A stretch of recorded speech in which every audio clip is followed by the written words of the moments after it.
বেশ কয়েকটা অপরাজিতা ফুল। এই যে দেখো এখানে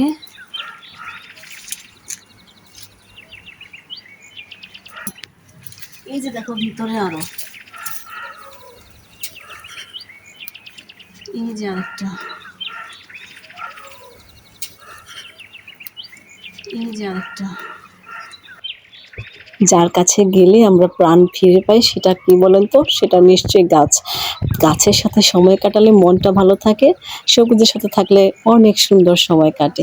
তো প্রতিদিন এভাবে কাচের জারগুলিতে জলটা পরিষ্কার করে নতুন করে জল দেওয়া, গাছগুলিকে আবার সেট করা, করতে গিয়ে অনেকটা সময় নিশ্চয়ই চলে যায়, তবুও বেশ একটা ভালো লাগে, তাই না?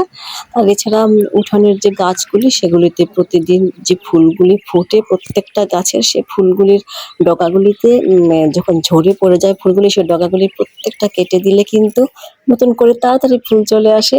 তো এটা আমি করি সবসময়, করতে গিয়ে যখন আগাছা হয়ে যায় বেশ, তখন তো আঙিনাটাও পরিষ্কার করে নিতে হয়। ঘরবাড়ি পরিষ্কার রাখা, আঙিনা পরিষ্কার রাখা, এটা তো আমাদের প্রত্যেকের কাজের একটা অংশ, তাই না?